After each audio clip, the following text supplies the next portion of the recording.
ఇస్తే ఇన్సెంటివ్ కింద అది కాస్త విషాదంగా మారింది. సార్ ఎన్టీఆర్ ఎంట్రీ, బన్నీతో పొత్తు, బీజేపీ స్టార్ టీములు క్లారిటీ. అంటే జూనియర్ ఎన్టీఆర్ 18వ తారీఖున ఒక ప్రకటన చేస్తా అన్నాడు, నేడే విడుదల అన్నట్టుగా. అలా విడుదల అయ్యేది ఏంటి, ఆ ప్రకటన ఏంటని దాని మీద విపరీతమైన ఊహాగానాలు. ఇప్పుడు విజయ్ ముఖ్యమంత్రి అయిన తర్వాత పవన్ కళ్యాణ్ కూడా ఒక విధమైన అసహనానికి ఒత్తిడికి గురవుతున్న వేళ జూనియర్ ఎన్టీఆర్ ఛాన్స్ ఇప్పుడు పోగొట్టుకోకూడదు అని ఆయన అభిమానులు, ఆయన అభిమానించే వాళ్ళు, శ్రేయోభిలాషులు ఒత్తిడి తెస్తున్నారు.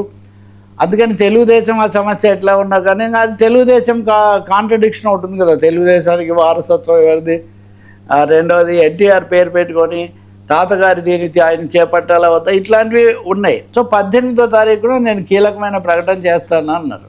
అభిమాన సంఘాలు అన్నీ కూడా దాంట్లో భాగస్వాములు అవుతాయి. ఇవన్నీ అన్నప్పుడు ఆయన రాజకీయ సామాజిక సేవ గురించి ఏదో ప్రకటన చేస్తారు.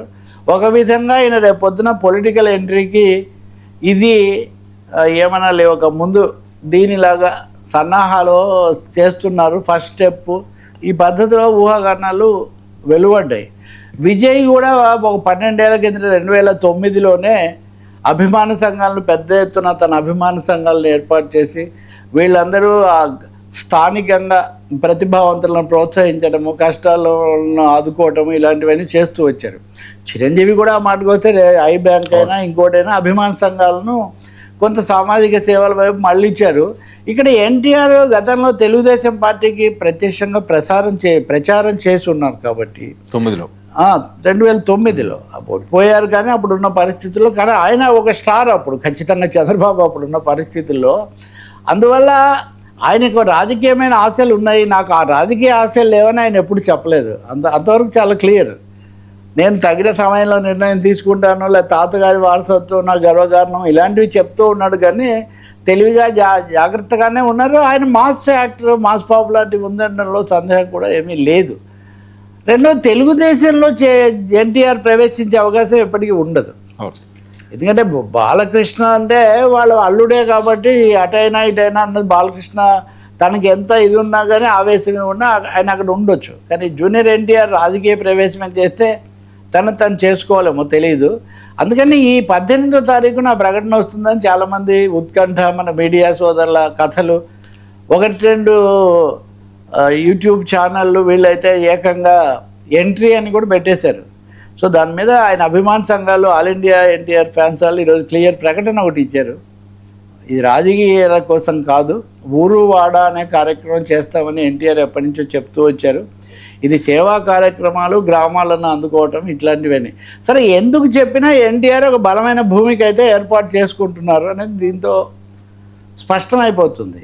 ఇంకొంతమంది ఊహాగానాలు కూడా చేస్తున్నారు. అంతకుముందు బన్నీ రాజకీయ ఎంట్రీ, బన్నీ అంటే ఈ అల్లు అర్జున్ రాజకీయ ప్రవేశం చేస్తారు, అందుకోసం ప్రశాంత్ కిషోర్ సలహాలు తీసుకుంటున్నారు.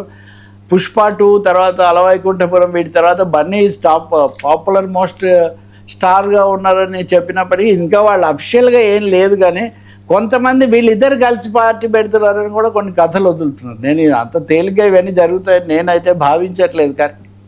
కానీ నిజంగానే విజయ్ ఎక్స్పీరియన్స్ తర్వాత ఎవరికైనా ఆలోచన ఉండొచ్చు. నేను ఎన్టీఆర్ రాజకీయాల్లోకి రాకముందు చేసిన, చివరి రోజుల్లో చేసిన ప్రకటనలు చూస్తే చాలా ఆసక్తికరంగా ఉన్నాయన్నమాట. కాబట్టి బన్నీ ఎన్టీఆర్ కలవటము, ఎన్టీఆర్ ఇప్పటికిప్పుడు పార్టీ పెట్టడము జరగకపోయినప్పటికీ ఎన్టీఆర్ కదలిక మటుకు తప్పకుండా గమనించాల్సి ఉంటుంది. ఆయన ఇక మీద ఆయన వేసే ప్రతి అడుగును కూడా రాజకీయ పార్టీలు, ముఖ్యంగా తెలుగుదేశం పార్టీ వెయ్యి కళ్ళతో గమనిస్తుంది, అందులో ఏం సందేహం లేదు. ఇప్పుడు అన్నీ తవ్వి తీస్తున్నారు. అమిత్ షా వచ్చి ఎన్టీఆర్ను ప్రత్యేకంగా కలుసుకోవటం. సో బీజేపీ వాళ్ళు ఏమైనా గాలం వేస్తున్నారా? ఇంతకుముందు వాళ్ళు చాలా చోట్ల వేశారు, అవి మళ్ళీ ఫలించలేదు. విజయ్కి కూడా వేశారు, రజనీకాంత్కి కూడా వేశారు, చిరంజీవికి కూడా వేశారు.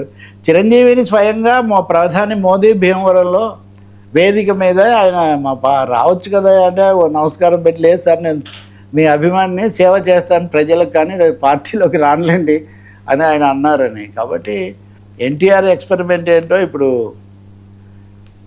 యమదొంగ కదా అంత తేలిగ్గా దొరకడు, చూడాలి ఇంకా. కానీ పెద్ద పరిణామం ఇది. సార్, తెలంగాణలో 1 కోటి ఓట్ల కేసరావు, ఏపీలో అశాంతి, సుప్రీం కొత్త ఆదేశాలు, జమిలీ తథ్యం. ఇది ఎన్నికలకు దేశానికి సంబంధించి చాలా